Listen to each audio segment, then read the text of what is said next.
स्वातंत्र्य सेनानी पांडुरंग गोसावी गुरुजी यांचं 6 मार्च 2025 रोजी वयाच्या 100व्या वर्षी निधन झाले. त्यानिमित्तानं त्यांना अभिवादन करण्यासाठी शोकसभेचं आयोजन करण्यात आलं होतं.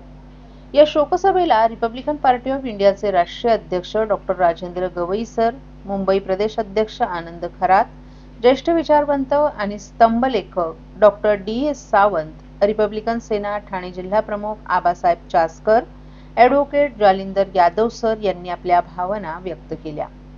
यावेळी ज्येष्ठ लेखक गीतकार भास्कर केदारे, ॲडव्होकेट किरण कांबळे, आम आदमी पार्टीचे बाळाभाई मिटकर, अनिल रोकडे, बाबूराव वानखेडे आणि डॉक्टर संजोगिता गोसावी आदीही उपस्थित होते. गोसावी गुरुजींच्या शतक महोत्सवी वर्षात त्यांच्या हयातीतील गौरव ग्रंथाचा प्रकाशन सोहळा पार पडणार होता. राज्याचे मुख्यमंत्री देवेंद्र फडणवीस, उपमुख्यमंत्री एकनाथ शिंदे यांनी त्यांच्या गौरव ग्रंथात शुभेच्छा संदेश पाठवला होता. गुरुजींच्या गौरव ग्रंथात आमचा शुभेच्छा संदेश असणं हे आमचं भाग्य असल्याचं त्यांनी बोलले असल्याचं डॉक्टर राजेंद्र गवई यांनी सांगितलं. मात्र त्यांच्या गौरव ग्रंथाचा प्रकाशन सोहळा त्यांच्या हयातीत पार पाडता आला नाही अशी खंतही त्यांनी व्यक्त केली.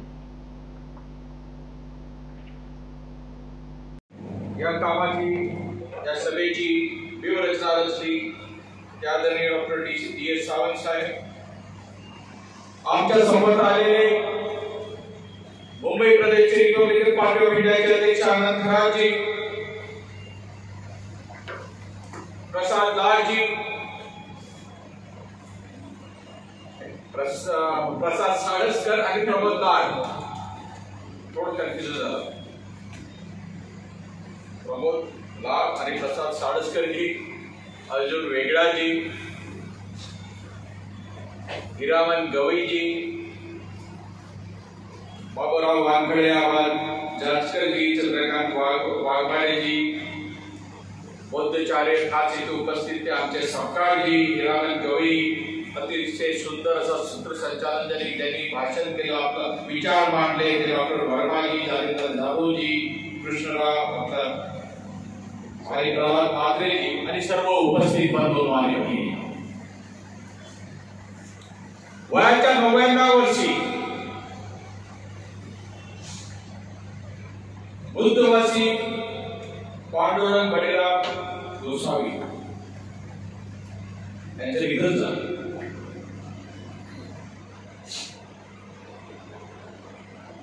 माणूस किती वर्ष जगला हे महत्वाचं नाही, माणूस किती जगला, कसा जगला, त्याचा उपयोग समाजाला किती झाला हे महत्वाचे.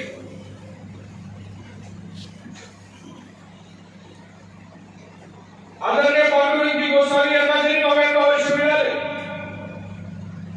तसं जर पाहिलं तर भरपूर आयुष्य, पण आमची इच्छा अशी होती की त्यांना अजून आयुष्य भेटलं तर आम्हाला आनंद वाटला असता, कारण की त्यांचा प्रत्येक क्षण, प्रत्येक सेकंड हा सवाल असा आहे. अनेक असे काही कार्य आहे, त्या कार्याचा मी इथे उल्लेख करणार नाही.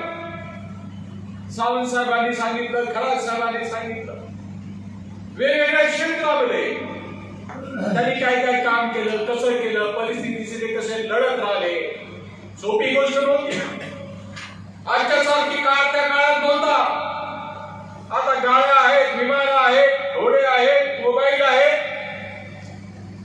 कसा प्रवास करायचा, एकमेकाला कसा संपर्क करायचा, जर तुम्ही त्या काळात लोकांना विचारलं तर तो काय काळ होता, आपण आज कोणत्या युगामध्ये राहतो,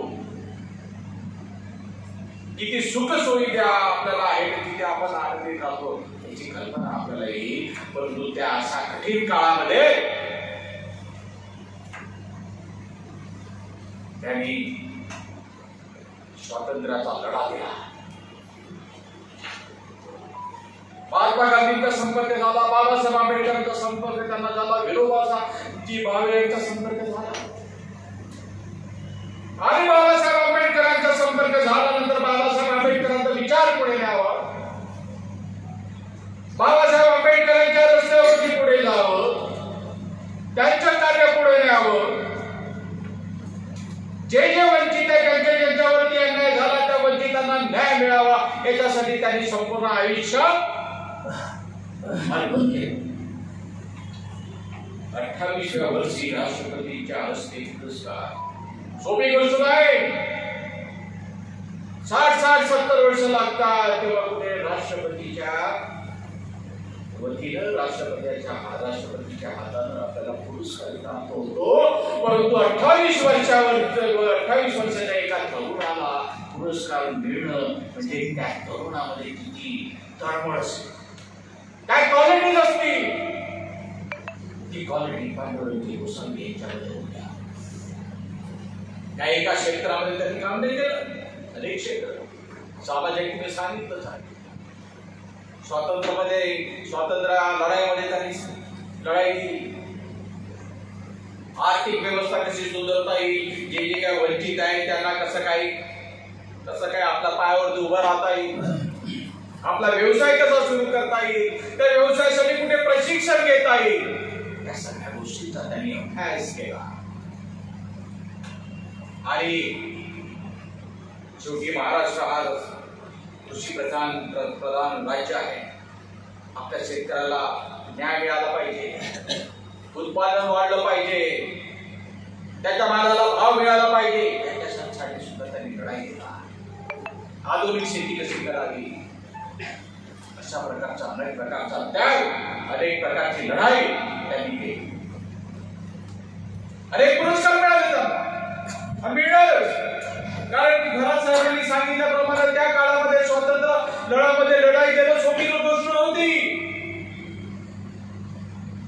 जीवावरती खेळण्यासारखं होतं, आपला जीव धोक्यात टाकण्यासारखं होतं, आपलं आयुष्य पूर्ण बरबाद करण्यासारखं होतं. पण कसलीही पर्वा न करता या देशाला स्वातंत्र्य मिळालं पाहिजे हे एका उद्देशानं त्यांनी आपलं संपूर्ण आयुष्य त्या स्वातंत्र्य लढ्यासाठी आणि नंतर बाबासाहेब आंबेडकरांच्या विचारासाठी अर्पण केले.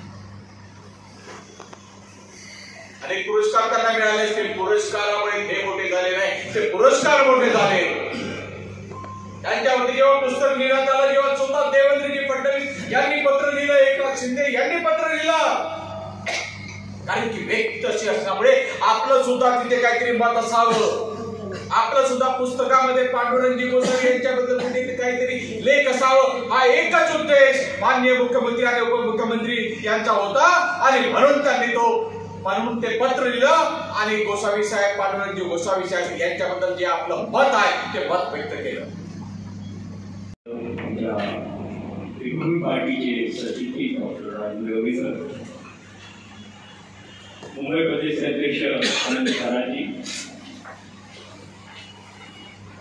सारस्कर आणि मित्रमंडळी, त्या कार्यक्रमाला उपस्थित असलेले माझे मित्र नरेंद्र जाधवजी, आबासाहेब भास्करजी, सकाळ गुरुजी, केदार सर, आमचे मित्र यादव सर, मंगलाताई, डॉक्टर वर्माजी, मिसेस वर्माजी, आमच्या ताई, आणि त्या कार्यक्रमाची त्यांनी खूप सारी माहिती दिली, जी पुस्तकामध्ये अधिकांश पाठ त्यांच्या भाषणामध्ये आलेला, असे आमचे मित्र डॉक्टर सावंत सर, दादासाहेब बसलेले आहेत, प्रल्हाद नात्रीजी आलेले आहे, चतुरसाहेब आलेले आहे, वानखेडे साहेब, रामून गवई, आमचे नवीन रिवाईज फॅमिली आलेले आहेत, संध्याताई आलेले आहेत, ॲडव्होकेट डॉक्टर इथे उपस्थित आहात. एवढं सांगेल की कलाकथित माननीय पांडुरंग गडरामजी गोसावी हे माझे वडील होते. मी घरामध्ये 4था नंबरचा, आम्ही 3 भाऊ 3 बहिणी. पण जेव्हा जेव्हा ते माझ्याकडे यायचे तेव्हा आम्ही मित्रासारखे वागायचं. मित्रासारखं कसं वागायचं की ते आल्यानंतर मला गावची फार आवड होती आणि गावात काय चालू आहे, परिसरामध्ये खेड्यामध्ये काय चालू आहे हे मी नेहमी त्यांना विचारायचं. आणि भरपूर त्यांचे इंटरव्ह्यू मी घेतलेले आहेत, भरपूर काही साहित्य माझ्याकडे त्यांचं आहे. आणि या उद्देशाने मी जेव्हा जेव्हा जायचं त्यावेळेस हिरामन गवई असतील, अजून माझे मित्र मुकेश असतील, रमेश असतील, त्यांना बोलवायचं आणि त्यांना तयार करून गांधी आश्रमामध्ये जायचं. आणि त्या ठिकाणी जी प्रार्थना भूमी होती त्या ठिकाणी त्यांची आम्ही बरीच मुलाखत घेतलेली आहे. इथे प्रसंग आठवते, डॉक्टर हिरादास सोनवणे यांनी सुद्धा इथे राबोलीला आमचं माझं एक सेंटर होतं, त्या ठिकाणी त्यांनी सगळे इंटरव्ह्यू त्यांच्याकडे सुद्धा आहे, ते पत्रकार आहेत.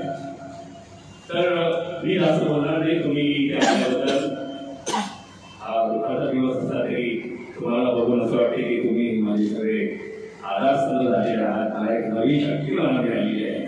आणि हे जे मी सुरू केलेलं आहे हे माझ्या मुलाच्या नावाने सुरू केलेलं होतं. 12 वर्षाचा असताना तो मरण पावला.